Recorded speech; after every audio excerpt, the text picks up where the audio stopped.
नमस्कार, आप देख रहे हैं न्यूज़ 21 इंडिया। कोरोना के खिलाफ जारी टीकाकरण अभियान तेजी से जारी है। देश में अब तक 56 लाख से अधिक लोगों का कोविड टीकाकरण हो चुका है। केंद्रीय स्वास्थ्य मंत्रालय ने शनिवार को बताया कि अब तक करीब 56 लाख 16 हजार लाभार्थियों को कोविड वैक्सीन लगाई गई है। सबसे ज़्यादा उत्तर प्रदेश में लगभग 6,73,000 लोगों को कोविड वैक्सीन लगाई गई है। इसी के साथ ही भारत दुनिया का पहला ऐसा देश बन गया है जहां महज 21 दिन में 50 लाख से ज़्यादा लोगों को कोविड-19 वैक्सीन लगाई गई है। इसी के साथ आपको बता दें कि समाचार एजेंसी पीटीआई के मुताबिक टीकाकरण के मामले में यूपी पहले स्थान पर है, जबकि महाराष्ट्र दूसरे और राजस्थान तीसरे स्थान पर है। केंद्रीय स्वास्थ्य मंत्रालय के मुताबिक बीते 24 घंटे में 10,502 सत्रों में टीकाकरण का आयोजन हुआ, जिसमें कुल 4,57,404 लोगों को कोविड वैक्सीन की पहली खुराक दी गई। देश में टीकाकरण के अब तक कुल लगभग 1,06,000 सत्र आयोजित हो चुके हैं। शुक्रवार को केंद्रीय स्वास्थ्य मंत्री हर्षवर्धन ने लोकसभा में बताया था कि मार्च के दूसरे या तीसरे हफ्ते में 50 साल से अधिक उम्र के लोगों को टीका लगाने की प्रक्रिया शुरू हो सकती है। सरकार ने पहले चरण में 1 करोड़ स्वास्थ्य कर्मियों के टीकाकरण का लक्ष्य रखा है। फ्रंट लाइन वर्करों के टीकाकरण का काम बीते 2 फरवरी से शुरू हो गया है। सरकार की माने तो अग्रिम मोर्चे काम करने वाले 2 करोड़ फ्रंट लाइन वर्कर को वैक्सीन लगाने का लक्ष्य है। केंद्र सरकार ने लोकसभा में बताया कि कुल 3 करोड़ स्वास्थ्य कर्मियों और फ्रंट लाइन वर्कर के टीकाकरण पर लगभग 480 करोड़ रुपए खर्च किए जाएंगे। केंद्रीय स्वास्थ्य मंत्रालय में अतिरिक्त सचिव मनोहर अगनानी की माने तो अब तक टीकाकरण के बाद केवल 27 लोगों को अस्पताल में भर्ती करने की जरूरत पड़ी है। टीकाकरण के चलते अत्यधिक गंभीर या मौत की कोई घटना सामने नहीं आई है। वैक्सीन लगवाने वाले 61% लोग 8 राज्यों और केंद्र शासित प्रदेशों से हैं। बीते दिनों नीति आयोग में सदस्य डॉक्टर वीके पॉल ने भी बताया था कि स्वास्थ्य कर्मियों को वैक्सीन की दूसरी खुराक 13 फरवरी से दी जाएगी। किसान आंदोलन का कोई हल न निकलता देख वो पश्चिमी उत्तर प्रदेश में हो रही खाप पंचायतों से भाजपा की दिक्कतें लगातार बढ़ने लगी है। राज्य में अप्रैल महीने में पंचायत के चुनाव है, साथ ही 1 साल बाद विधानसभा चुनाव भी होने हैं। ऐसे में पश्चिमी उत्तर प्रदेश का माहौल उसके लिए नुकसानदेह साबित हो सकता है। खासकर जाट समुदाय की नाराजगी जो पिछले सालों में ज़्यादातर भाजपा के साथ खड़ा होता रहा है। किसान आंदोलन का फिलहाल कोई हल निकलता नहीं दिख रहा है। दोनों ही पक्ष सरकार व किसान संगठन अपने अपने रुख पर अड़े हैं।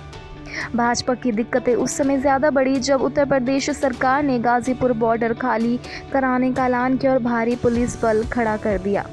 बॉर्डर तो खाली नहीं हुआ, लेकिन पश्चिमी उत्तर प्रदेश में इसका विरोध ज़रूर शुरू हो गया। खाप पंचायतों की एकजुटता भी बढ़ी और रालोद नेता चौधरी अजीत सिंह भी काफ़ी एक्टिव हो गए। जाट समुदाय की नाराज़गी बढ़ती देख भाजपा भी अब एक्टिव हो गई है। इसी के साथ आपको बता दें कि पश्चिमी उत्तर प्रदेश के भाजपा नेताओं ने अपना संपर्क गांव-गांव तक बढ़ा दिया है। सूत्रों के अनुसार स्थानीय स्तर पर सह संगठन मंत्री करमवीर पंकज सिंह व बाकी नेता लोगों को समझा रहे हैं कि ये सरकार किसानों के खिलाफ नहीं है। वे किसान कानूनों को लेकर भ्रम भी दूर करने की कोशिश कर रहे हैं। प्रदेश सरकार के मंत्री भी लोगों के बीच जाकर चौपालों पर लोगों से संवाद कर समझाने की कोशिश करेंगे। तो वहीं भाजपा की चिंता अपकमिंग पंचायत चुनावों को लेकर ज़्यादा है, जिसमें मौजूदा हालात को लेकर नुकसान हो सकता है। भाजपा के कई प्रमुख नेताओं, जिसमें कि उप मुख्यमंत्री केशव प्रसाद मौर्य भी शामिल हैं, जिनको पश्चिमी बंगाल चुनाव की भी जिम्मेदारी दी गई है। वह चुनाव भी अप्रैल में ही होने वाले हैं। ऐसे में भाजपा की दिक्कतें बढ़ सकती है। साथ ही विरोधी दलों को अपनी जड़ें जमाने का मौका मिल सकता है, जिसका असर अगले साल होने वाले विधानसभा चुनाव पर भी पड़ सकता है। किसान नेता राकेश टिकैत ने केंद्र सरकार को 2 अक्टूबर तक कृषि कानून वापस लेने का अल्टीमेटम दे दिया है। जी हां, आपको बता दें कि शनिवार को चक्का जाम के बाद दिल्ली यूपी गाजीपुर बॉर्डर पर किसानों को संबोधित करते हुए राकेश टिकैत ने कहा कि हम सरकार के साथ किसी दबाव में बातचीत नहीं करेंगे। जब प्लेटफॉर्म बराबरी का होगा तब बातचीत होगी।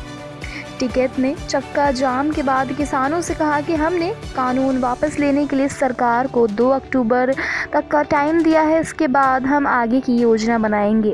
या तो सरकार हमारी बात सुन ले, नहीं तो अगला आंदोलन ये होगा कि जिसका बच्चा फौज पुलिस में होगा उसका परिवार यहाँ रहेगा और उसका पिता उसकी तस्वीर लेकर यहाँ पर बैठेगा। कब तस्वीर लेकर आनी है ये भी मैं बता दूंगा। सरकार के साथ हम किसी भी दबाव में बात नहीं करेंगे। टिकैत ने आगे कहा कि या तो सरकार बिल वापस ले ले, नहीं तो यह आंदोलन जारी रहेगा और हम देश में यात्रा करेंगे। पूरे देश में आंदोलन होगा। हमारा गैर राजनीतिक आंदोलन पूरे देश में होगा। फिर बाद में ये मत कहिएगा कि ये कैसा आंदोलन है। इसी के साथ सरकार पर निशाना साधते हुए राकेश टिकैत ने कहा कि तिरंगे को हम मानते हैं। हमारे बच्चों की शहादत तिरंगे में होती है। गाँव में इसमें लिपटे आते हैं। तिरंगे का अपमान सहन नहीं होगा। इनको देश से लगाव नहीं है, व्यापारी से लगाव है। इनको किसान से लगाव नहीं है, उसके अनाज से लगाव है। इनको मिट्टी से लगाव नहीं है, इनको अन्न से लगाव है। ये कील बोएंगे, हम अनाज बोएंगे। उन्होंने कहा कि हम बातचीत के लिए तैयार हैं, लेकिन शर्त के साथ बातचीत नहीं होगी। जब प्लेटफॉर्म बराबर होगा तो बात होगी। कोई ट्रैक्टर यहाँ लेकर आ रहा है तो नोटिस भेजे जा रहे हैं। ये कहाँ का कानून है कि ट्रैक्टर नहीं चलेगा।